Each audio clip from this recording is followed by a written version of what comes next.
What is up, everybody? Welcome back to another video. In today's video, we are here with some Detroit Lions news.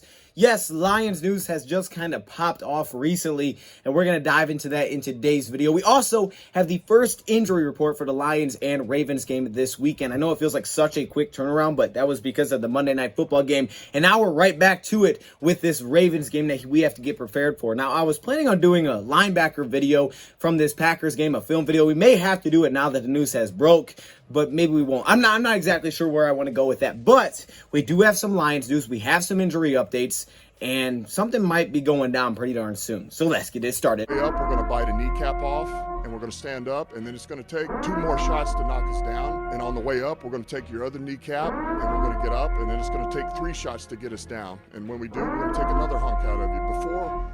Before long, we're going to be the last one standing. Welcome, everybody, to the video. Glad you guys are here.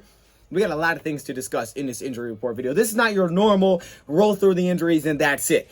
There is a lot of stuff to talk about in today's video, and that's exactly what we are going to do. Let's first start with the injury update here, and that comes with Ifeatu Melifonwu. I know I may not be saying his name right. We all know about Iffy, who started last week in place of Jeff Okudah. He played for about the first half last week until he went down with the injury, covering Devontae Adams early in the second half, and after that, we threw in Bobby Price. We mixed in a little bit of Jerry Jacobs, but it was mainly Bobby Price who went in, and after the game, Dan Campbell said that it's a pretty significant injury that he's dealing with. He's going to be missing some significant time. So today the Lions have placed Iffy on injury reserve, which means he will miss at least 3 weeks. So super unfortunate there. Watching back Iffy, I actually thought he played pretty well. Obviously he gave up the deep pass, but he had a really strong possession. Watching Iffy play back, my reaction was just like I was seriously angry.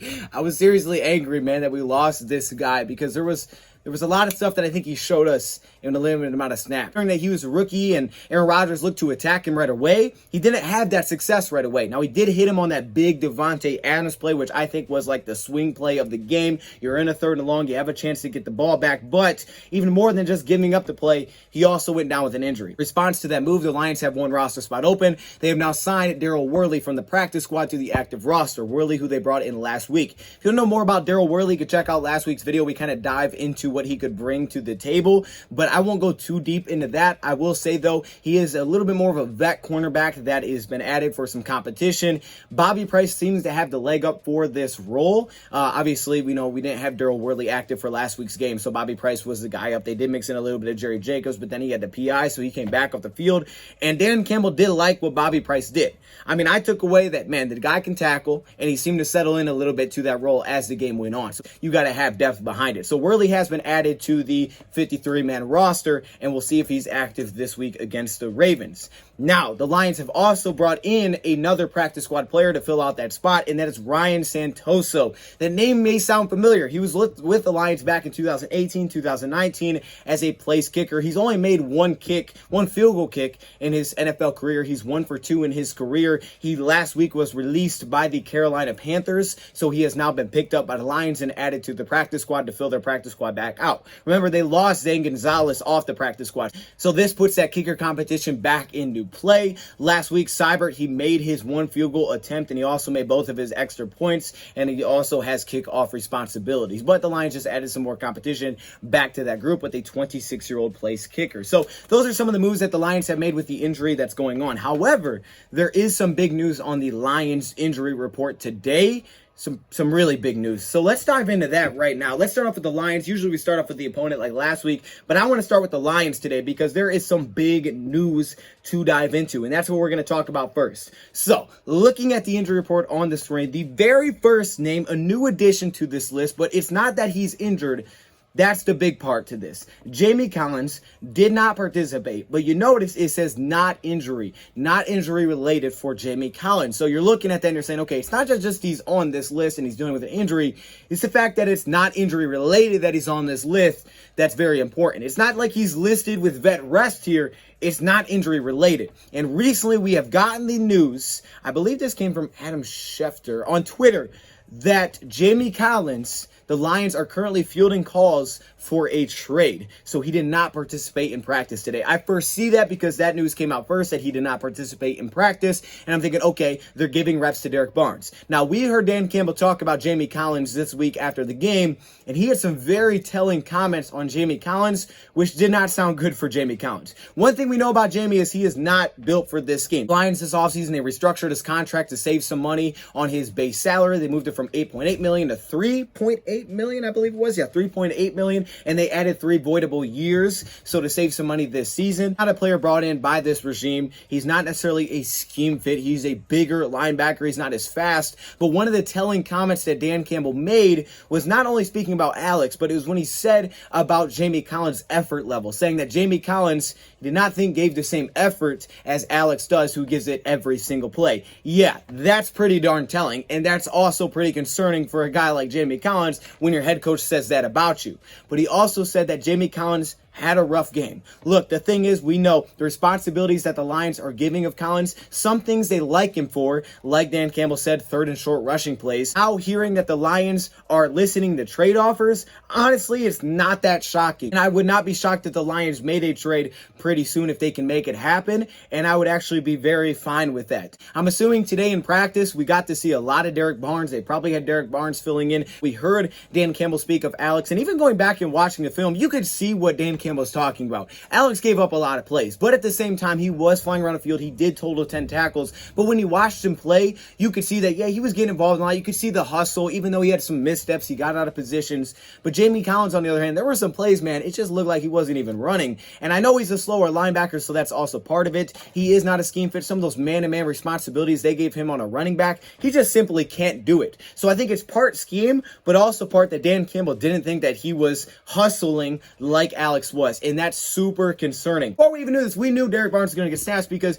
Dan Campbell told us that right after the game, he was talking to Aaron Glenn about giving Derek Barnes snaps. He said he deserves a shot. We know Derek Barnes is there. He deserves a shot, and we're going to talk about how we're going to utilize him next week. So I'm sure they used Derek Barnes in practice today, even though it was just a walkthrough, give him a feel as a starting linebacker opposite of Alex. And we got kind of a sneak peek of this in week 1 against San Francisco when they took Collins out on the final possession because they knew San Francisco was running the football, so they had to get off the field. So they put Barnes out there, and he made 2 plays against the run. Now, on 3rd down, you could argue that he possibly could have been counted for giving up that 1st down if it wasn't for Trey Flowers making a play on the football and forcing it out. But we know that Derek Barnes is a player that flashed a lot in the preseason. The dude can play, and I know a lot of us have been asking to see more Derek Barnes, and that was one thing that just popped in my head watching. It was like, man, we got to get Barnes out there. Certain things Jamie Collins does well. He's a big linebacker. I think he's a smart linebacker for the most part. You see him in zone coverage. He can do some things there. Yes, short rushing situations. He can hold blocks, but for this defense, man, you don't really need a guy like that. You need more of these faster, fly around type of linebackers like an Alex Anzalone and like a Derek Barnes. And right now, it seems like that's where things are going to be headed. And we even talked about this after week 1. Hey, it's going to happen. It's just when does it happen? And it could be happening sooner rather than later. When you look at the salary cap situation for a guy like Jamie Collins, of course, it depends on what the Lions get in return. If the Lions take on a contract in return. But if the Lions can find a way to trade away Jamie Collins, they would save some money. For this season, they do have $3.3 million in dead cap that they would be eating with Jamie Collins if they made a trade. However, they would save $4 million based on his contract because, they restructured it, things like that. But next season is where the big number comes into play. They would have, again, $3.3 million in dead money, but they would save $10 million. So that's a legitimate amount of money to save next year. We know the salary cap is already going up to add to what you're already going to have for 2023. $2 million saved with $1 million cap hit. And then in 2024, 2025, those are the 3 void years there. They have $1 million spread out after the cap restructure that they did. So they would eat a tad amount of money there. But it's nothing that significant. The Lions find a trade partner for Jamie Collins? Maybe. There's no guarantee that they do. It's an older linebacker. A system like the Patriots would probably be your best bet there because he can play inside linebacker. And he also does have some outside linebacker versatility. He fits just much better in that kind of defense where you need those bigger linebackers. And he does have a lot of experience. But for this defense, it just is not the best fit whatsoever. Now, could the Lions consider cutting him? Yeah, they could. They could still save some money cutting him. This year, they would have to eat a little bit of it because of the dead money would be about $5.3 million to the $2 million saved. The good thing is the Lions have that cap money sitting there where they could make something like this happen. Because, yeah, I mean, you think about the cap money we have, we can go sign somebody. But you also can do something like that where you could take on the loss if they wanted to cut him and save some money for next season. But there's no guarantee the Lions would do that because they could just hold him and then give the stats to Derek Barnes if they wanted to. But to do this early gives you the most value for a guy like Jamie Collins. So we'll see if the Lions can find a trade partner. I doubt it would be a huge return, but as long as they can find a deal somewhere, the Lions, I think, will probably jump on it. So I'm definitely open to the trade of a guy like Jamie Collins. I think it's, at this point, it's the right move for the team, not only right now, but also long term. And I am very okay with that. What could the Lions be looking for? Could be as simple as just draft picks. It could be as simple as that. Barnes gets the spot. Let's look for some draft picks. We even saw this week the Lions mixed in some Jalen Reeves-Maybin when they went to some 3 linebacker sets looking like a 4-3 defense in that game. He only took 3 snaps defensively, but they did mix him in a little bit to try to move Collins inside, get some more edge set from these outside linebackers. Simply draft capital. I think one spot they may be fielding calls for is that cornerback spot, because if they can add a cornerback to help, whether that's a starter or just simply depth, would not shock me if the Lions jumped on that. If there was a positional need that the Lions had, I wouldn't doubt that it would be cornerback. A couple other spots to look at, of course, another linebacker. I mean, you do have Pittman, you have JRM, and then it would be Barnes and it would be Alex, but you could look for another linebacker if you want another inside linebacker. Wide receiver, potentially. Tyrell Williams, we'll get to it. He's not expected to play this week either, so they could be looking for some help there. And again, it could just be simply draft picks. But either way, it seems like it's going to happen soon. We'll probably dive into some of the film of this and why Lions have come to this decision and why it kind of makes sense. But let's dive into this Lions injury report now that we are here. First off, Trey Flowers, the outside linebacker, listed with knee and shoulder. We know shoulder was the same thing last week. Now knee injury has been added to that. He did not participate. Keep in mind, it was just a walkthrough today from the Lions practice. However, this is a little concerning because this week he only played 65% of snaps. Good thing is Charles Harris played well, but there was a little rotation going on. No participation from Trey Flowers. It's a little bit concerning with his health. We'll see how that progresses because it was only a walkthrough. You don't really need him to participate. You kind of know what you're going to get out of him. But just keep that in mind as we go forward. That's the real big new addition to this. Unfortunately, we got bad news about Tyrell Williams. According to Dan Campbell, he doesn't expect him to play this week. He's kind of in the same spot.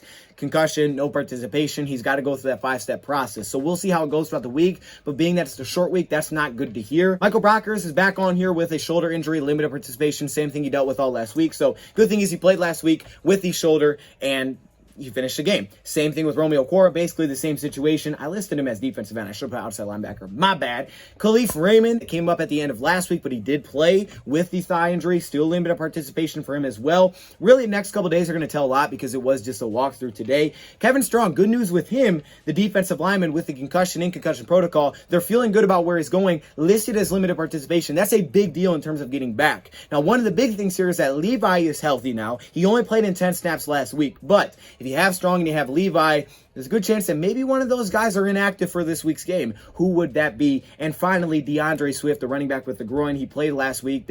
He looked like Swifty, so that was awesome. Limited participation, but still, he looked like himself this past week against the Packers. Big news there with Jamie Collins. We'll probably dive into the film side of it. And of course, if a trade goes down, I will be on top of it and we'll be discussing it. Let's move over to the Ravens side. Now, the Ravens have more injuries than literally a notebook page could hold. I am like, what the heck, man?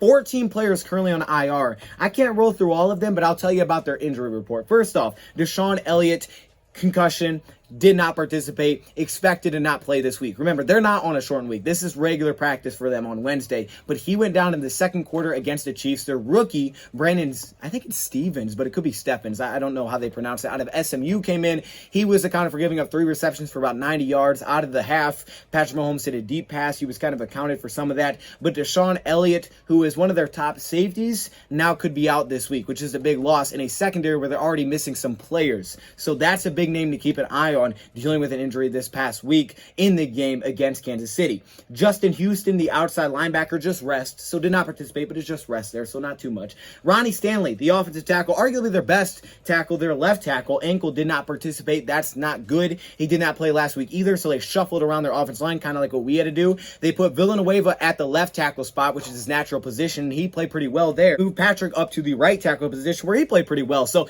having Villanueva play the right tackle spot didn't look so good.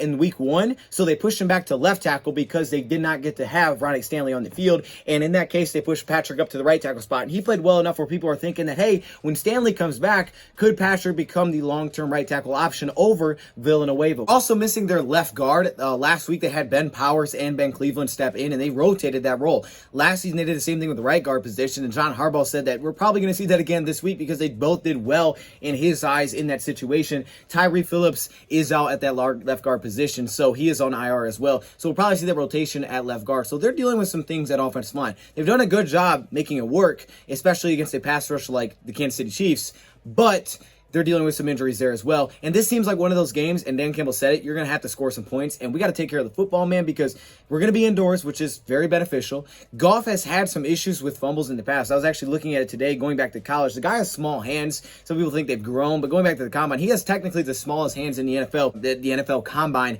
tied with Joe Burrow. And he had issues with this back at Cal, dropping some footballs, going back to an Oregon game as a freshman. He fumbles issues. He was actually pulled because of that. So being indoors should be helpful. He doesn't have to worry about the rain, but we have to be able to score some points this week because the Ravens will. They're missing guys, but they will. Alejandro Villanueva, this is the tackle. Now, he's listed with rest, so he should be good to go, but expect him to start at left tackle if Ronnie Stanley cannot play. And again, he looked much better at left tackle than he did at right tackle in week 1. So it reminds me of our situation, to be honest. Brandon Williams, the nose tackle with a neck injury, did not participate either. It was something he dealt with in the game as well. In the third quarter, a neck strain is listed as questionable to return. He's now listed with no participation to start the week. We'll have to see how that progresses, but this is another injury that took place during the game. Now, we did get to see more of guys like Justin Matabuike. I'm sure you guys remember him from draft time. I think his last name is just like Godwin's. I don't remember if I ever learned how to pronounce his last name, so I'm going to roll with that. Eric Wolf, their defensive end, he had no participation last week either, so their defensive line's a little bit banged up as well. Look, the Ravens are probably the most injured team in football, and I think we all knew that,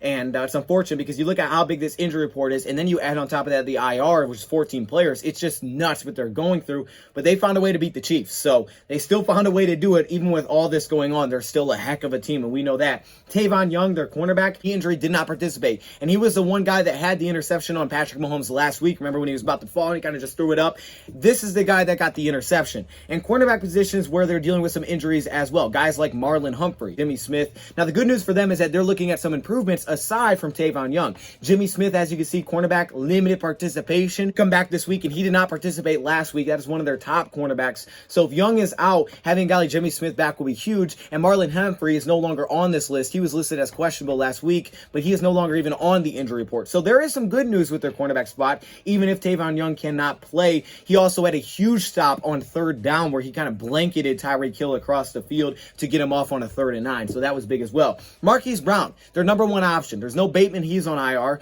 Rookie out of Minnesota, 1st-round pick. So Marquise Brown has kind of become their top guy. Even with less snaps, he's the top guy targeted. 16 targets in 2 weeks. Last week, he had 10 targets for 116 yards. He is the number 1 guy. Usually when he's down the field, they don't throw it. So he's a big name to look out for. Limited participation, which I'm pretty sure he had last week as well. So I guess that's good news that it's not like it's worse. But he is a big name to keep an eye on throughout this week and see how that progresses. And like I said, Jimmy Smith. Probably be here all day rolling through the IR injuries that they have. And, you know, you could do it. We'll probably get into it when we dive into more of the game plan. I'm thinking I'm going to push them both together this week, make it a little bit shorter, and just see how that rolls. That we can get to both sides of the ball. Running back right now, they're looking at guys like Latavius Murray, who's with the Saints, you know, Devontae Freeman. They picked up 2 offensive tackles, added them to the practice squad, released a tackle. Guys like J.K. Dobbins are out. You know, Edwards, who's on IR. They have a lot of players on injury reserved right now. Dealing with a lot of injuries, but again, they're a good team, and they found a way. Guys stepped up, and they found a way to beat the Chiefs. So if you can beat the Chiefs, you're probably a solid team, and they did that with that crazy 4th down conversion they had last week. So injury report is legit for the Ravens. For us, it's about Jimmy Collins. That's the real news, but also Trey Flowers. We're going to see how that progresses. Good thing is Harris played well last week, like really well. So that's good. We also got to see some Julian Okwara, but the big one is Jamie Collins because there could be a trade on the horizon. Let me know your thoughts in the comments below. We're going to dive into some film in a little bit. Thank you, Prep, for watching, and I'm out.